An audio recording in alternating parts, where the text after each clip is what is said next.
Welcome to PM7 media. Tollywood కి గడ్డుకాలం మొదలైన సూచనలు కనిపిస్తున్నాయి. తెలంగాణ సీఎం రేవంత్ రెడ్డి నిర్ణయం బిగ్ షాక్ ఇచ్చింది. ఏపీ ప్రభుత్వం కూడా బెనిఫిట్ షోలు రద్దు చేయాలి, టికెట్స్ ధరల పెంపుకు అనుమతి ఇవ్వకూడదనే డిమాండ్ తెరపైకి వచ్చింది. వైసీపీ హయాంలో ఏపీలో టికెట్స్ ధరలు భారీగా తగ్గించారు. దీనిపై టాలీవుడ్ ప్రముఖులు ఫైట్ చేయాల్సి వచ్చింది. వైసీపీ మంత్రులు, టాలీవుడ్ పెద్దల మధ్య మాటల యుద్ధం చోటు చేసుకుంది. అప్పట్లో చిరంజీవి నేతృత్వంలో ఒక బృందం మాజీ సీఎం వైఎస్ జగన్ తో భేటీ అయ్యారు. కొంతమేర టికెట్స్ ధరలు పెంచారు. బెనిఫిట్ షోల విషయంలో కఠిన నియమాలు ఉండేవి. ఇప్పుడు అక్కడ కూటమి ప్రభుత్వం కొలువుదీరటంతో టాలీవుడ్ ఆనందం వ్యక్తం చేసింది. ఏపీలో ఉపశమనం దొరికింది అనుకుంటే టాలీవుడ్ కి గుండెకాయ లాంటి తెలంగాణలో కష్టాలు మొదలయ్యాయి. సీఎం రేవంత్ రెడ్డి తెలుగు సినిమా పరిశ్రమ మీద గుర్రుగా ఉన్నాడని ఆయన తీరు చూస్తే అర్థమవుతుంది. అల్లు అర్జున్ తో పాటు టాలీవుడ్ పెద్దలను అసెంబ్లీ సాక్షిగా ఏకిపారేశారు.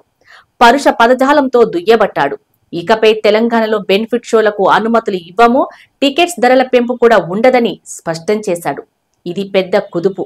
ముఖ్యంగా భారీ బడ్జెట్ చిత్రాలు నష్టపోనున్నాయి. కాగా సీఎం రేవంత్ రెడ్డి నిర్ణయాన్ని సిపిఐ పార్టీ ఆహ్వానించింది. ఆ పార్టీ ప్రధాన నేతలు నారాయణ, రామకృష్ణ మద్దతు తెలిపారు. ఏపీలో కూడా ఈ విధానం అమలు చేయాలని డిమాండ్లు చేశారు. తెలుగు సినిమాకు ఏపీ అతిపెద్ద మార్కెట్. నైజాం కి మించిన వసూలు అక్కడ దక్కుతాయి. ఏరియా పరంగా కూడా చాలా పెద్దది. బెనిఫిట్ షోల కారణంగా మహిళ మృతి చెందిన నేపథ్యంలో ఈ వివాదం మరింత పెద్దది కావచ్చు. అల్లు అర్జున్ ఇంటిపై దాడులు కూడా జరిగాయి. ఏపీలో టికెట్స్ ధరలు తగ్గితే స్టార్ హీరోల సినిమాలకు కష్టాలు తప్పవు. గతంలో మాదిరి వందల కోట్ల రూపాయలతో సినిమాలు చేయకపోవచ్చు. హీరోల రెమ్యునేషన్స్ కూడా తగ్గుతాయి. దేశంలోని అతిపెద్ద పరిశ్రమగా టాలీవుడ్ ఎదిగింది. ప్రభాస్, అల్లు అర్జున్, ఎన్టీఆర్, రామ్ చరణ్ చిత్రాల బడ్జెట్ 300 నుండి 600 వరకు ఉంటున్నాయి. ఇక మహేష్ బాబు, రాజమౌళి కాంబోలో రానున్న చిత్రం ఏకంగా 1000 కోట్లతో తెరకెక్కించనున్నారట.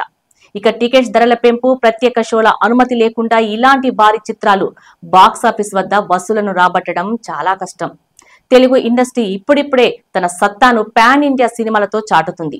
ఈ దశలో టాలీవుడ్ మరింత స్ట్రాంగ్ అవ్వాల్సింది పోయి వివాదాల్లో చిక్కుకోవటం చిత్రం అనిపిస్తుంది. సామాన్యులు సైతం ప్రస్తుత పరిస్థితిలో టాలీవుడ్ హీరోలపై విమర్శలు గుప్పించటం జరుగుతుంది. ఇంత గందరగోళాలతో ప్రాణాలు పోయే పరిస్థితిలో ఈ సినిమాలను అంతంత ఖరీదు పెట్టి చూసేది అవసరమా అనే భావము వ్యక్తం చేస్తున్నారు.